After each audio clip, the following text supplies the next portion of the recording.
tell me what's going on in Washington City as far as economic development is concerned? It's a great question. It's one that we get asked often. So I think it's timely and maybe a good moment to update our citizens in what is going on with economic development. You know, interestingly enough, we just concluded a very extensive general plan revision. And part of that, of course, was asking not only how our citizens want to see themselves grow here, but what's important to them.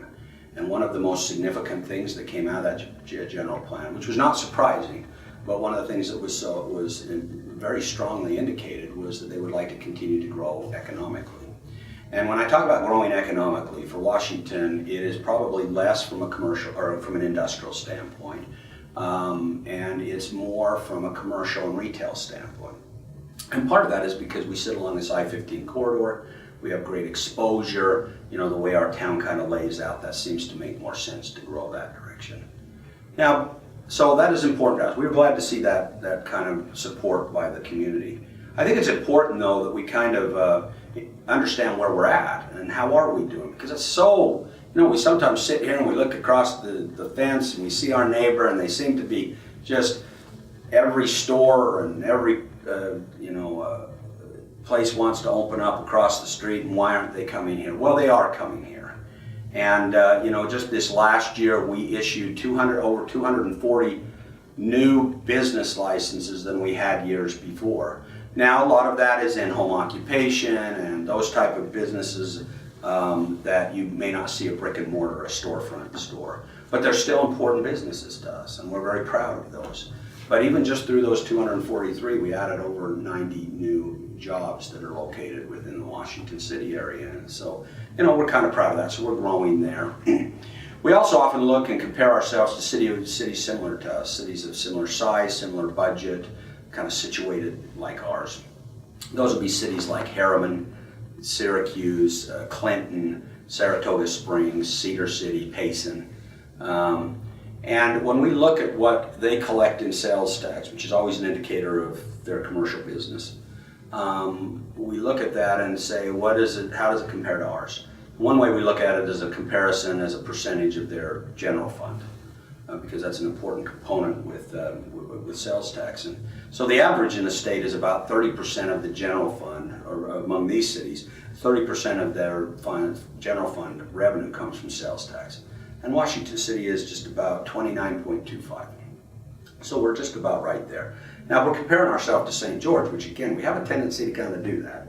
And that's good competition. St. George, it's about 27.9% of their general fund is sales tax related, and again, ours is 29.25.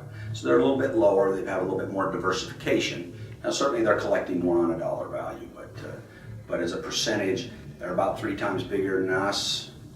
Their sales tax is about 3 times, a little over 3 times. So we've got a little gap to make up, but bottom line is, I think it's important for people to recognize that we're growing kind of the way we would normally grow.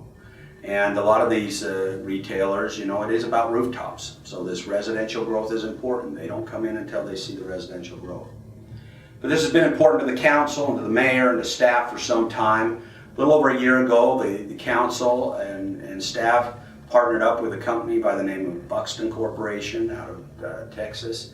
And part of the reason we partnered with them, and we looked at several other companies, but they will provide to us significant data, purchasing data, that we then can use to make economic development decisions. That's their role, that's what they do. And so what we do is we've been involved for a number of years contacting and visiting with retail establishments. These are restaurants, these are grocery stores, these are retail clothing stores.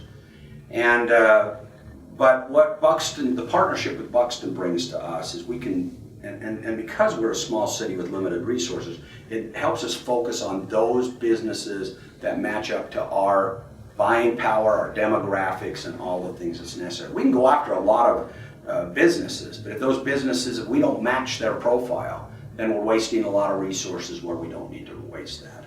And so they help us identify these stores through the purchasing power of our community, the demographics. They also have the relationships with these stores that open the doors for us so that we can begin to have the discussions of convincing them why we meet their market profiles.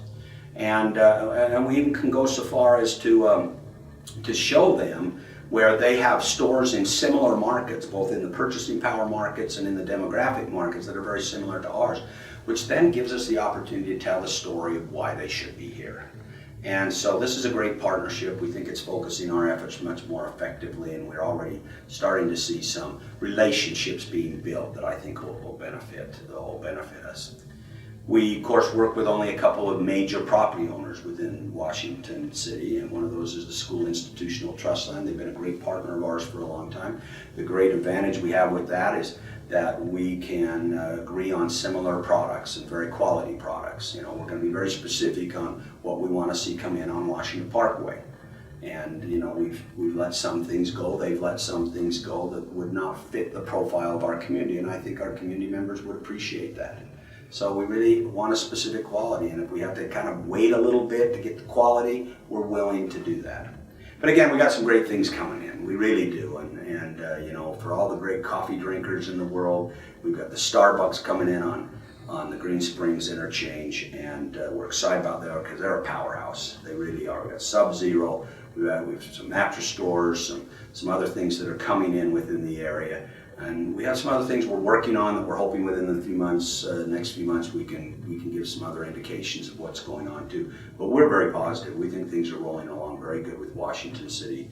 And we certainly hope these retail establishments, especially these quality ones, will look at Washington as not only a great place that has grown strong, that has great sustainable families, but that Washington City will be they can see Washington City as a great partner for them for years to come.